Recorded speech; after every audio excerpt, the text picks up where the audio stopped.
Alors aujourd'hui, on s'attaque à un gros morceau, un sujet qui fait couler beaucoup d'encre en ce moment, le fameux Product Operating Model, le POM.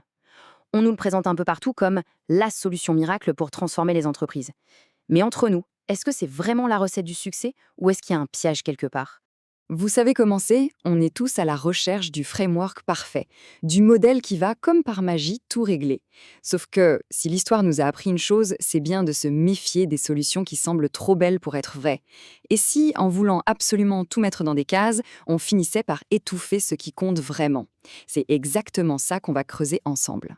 Bon, pour bien comprendre le POM, il faut d'abord revenir à la base, à sa philosophie, le mode produit. L'idée, elle est assez simple, mais en fait, elle change tout. On arrête de penser en projet, avec un début, une fin, et puis on passe à autre chose. Non. Là, on confie un produit ou une partie d'un produit à une équipe qui va en être responsable sur le long terme. Et son seul et unique but, c'est de créer un maximum de valeur pour les utilisateurs et pour le business de manière continue. Et ce tableau, il résume parfaitement ce changement radical de mentalité. À gauche, le vieux monde. On est obsédé par la livraison. Le succès, c'est de finir à temps et dans le budget. À droite, le nouveau monde. Ce qui compte, ce n'est pas de livrer, c'est de créer de la valeur. Le succès, c'est quand les gens utilisent ton produit et qu'il a un impact réel. On ne pilote plus avec un planning rigide, on pilote par l'impact. C'est une vraie révolution. Et voilà, on y est. Le mode produit, c'est la vision, l'intention, le pourquoi on veut changer. C'est super, mais la question qui tue, c'est concrètement, on fait comment? Surtout dans une grosse boîte. C'est là que le Product Operating Model entre en jeu. C'est en quelque sorte le mode d'emploi, le système d'exploitation qui va organiser les équipes, les budgets, les process de décision, bref, tout ce qu'il faut pour que le mode produit ne reste pas juste une belle idée sur un PowerPoint. Et quand on regarde ce modèle, il faut avouer, ça a l'air parfait. Regardez-moi ces 6 piliers. Stratégie, financement, structure des équipes, rituel, gouvernance, mesure. Tout est propre, tout est logique, tout est bien ordonné. On dirait le plan d'un architecte pour construire l'organisation produit idéale. C'est super séduisant, non? On se dit, il suffit de suivre les étapes. C'est presque trop beau pour être vrai. Et c'est là qu'on arrive à un moment crucial, un peu comme dans Matrix. On a le choix. On peut prendre la pilule bleue et accepter cette belle histoire, cette mécanique parfaite, cette solution simple et ordonnée, ou on peut prendre la pilule rouge et décider de voir ce qui se cache vraiment derrière cette jolie façade. Parce que la vérité, c'est que la vraie transformation, ce n'est jamais aussi simple. Faire un copier-coller d'un modèle, même s'il a l'air génial sur le papier, ça ne marche pas.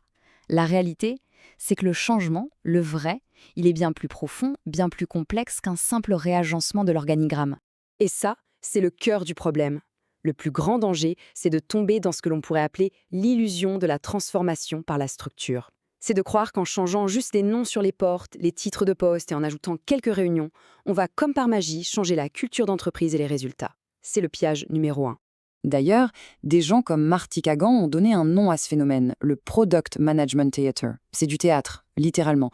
On fait semblant d'être produit. On a des product managers, on fait des sprints, des démos, mais au fond, rien n'a bougé. Les décisions viennent toujours d'en haut, les équipes n'ont aucune autonomie et on continue de fonctionner en mode commande et contrôle. On a juste changé le vocabulaire.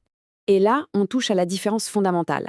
L'approche piège, l'approche taille unique, c'est de commencer par la structure. On impose un modèle d'équipe standard partout sans même avoir défini la stratégie. C'est mettre la charrue avant les bœufs. La bonne approche, celle que tous les experts défendent, c'est l'inverse. On part de la stratégie. On se demande comment on va gagner. Et c'est à partir de cette stratégie que, naturellement, la meilleure structure d'organisation va pouvoir émerger. Et les conséquences de cette mauvaise approche sont terribles. Quand on se concentre sur la structure, on crée de la rigidité. Quand on impose des rituels sans comprendre le pourquoi, on retombe dans une culture du reporting pour le reporting. Quand on donne une fausse autonomie aux équipes, juste sur leur petit backlog, on crée un désalignement stratégique monstrueux. Et le pire du pire, c'est quand on se focalise uniquement sur la vitesse de production et qu'on devient excellent pour livrer très vite un produit dont personne ne veut. Pourquoi est-ce qu'on tombe si facilement dans le piège du théâtre produit? La réponse se trouve peut-être dans notre cerveau. Le prix Nobel Daniel Kahneman a montré que notre pensée fonctionne avec 2 systèmes. Et notre système 1, notre pilote automatique, il adore les réponses faciles, les recettes toutes faites. Un pomme, préemballé, c'est une solution de système 1 parfaite. Ça rassure et ça évite de trop réfléchir. Donc, s'il y a une seule chose à retenir, c'est celle-ci. C'est la règle d'or. La structure suit la stratégie. Jamais, au grand jamais, l'inverse. L'organisation de l'entreprise est un outil au service d'une ambition. Ce n'est pas une fin en soi. Alors, comment on fait? En fait, il faut repenser le PM. Il ne faut pas le voir comme un plan de montage rigide, mais plutôt comme un ensemble de principes. Il faut viser les résultats, pas juste la production de fonctionnalités. Il faut donner aux équipes des problèmes à résoudre, pas des listes de tâches à faire. Il faut baser le management sur la confiance, pas sur le contrôle. Et il faut créer une culture où l'apprentissage est plus valorisé que la peur de l'échec. Et l'unité de base de toute cette culture, son atome, c'est le Product Trio. Ce n'est pas une hiérarchie, c'est une collaboration de tous les instants entre le produit, le design et la tech. Leur mission commune, c'est de s'assurer en permanence que ce qu'ils imaginent est à la fois désirable pour les utilisateurs, viable pour le business et faisable techniquement. Et au-delà de la philosophie, il y a un argument économique très, très puissant. Un POM qui fonctionne bien, c'est une machine à faire de la product discovery en continu. Ça veut dire quoi? Ça veut dire qu'avant d'écrire la moindre ligne de code, on teste nos idées, on fait des prototypes, on parle aux utilisateurs. Pour une raison très simple, ça permet de tuer dans l'œuf les mauvaises idées, qui coûtent une fortune à développer pour rien. On maximise nos chances de n'investir du temps d'ingénierie, qui est la ressource la plus chère, que sur les idées qui ont un vrai potentiel. Au final, la question que le Product Operating Model nous force à nous poser, c'est celle-ci. Est-ce que notre organisation est une usine à fonctionnalités, optimisée pour produire en masse en espérant qu'un truc marche, ou est-ce que c'est un moteur de valeur finement réglé pour ne construire que ce qui compte vraiment et générer de l'impact de façon systématique? Le choix entre ces deux visions, eh bien, c'est ce qui définit tout l'avenir de l'entreprise.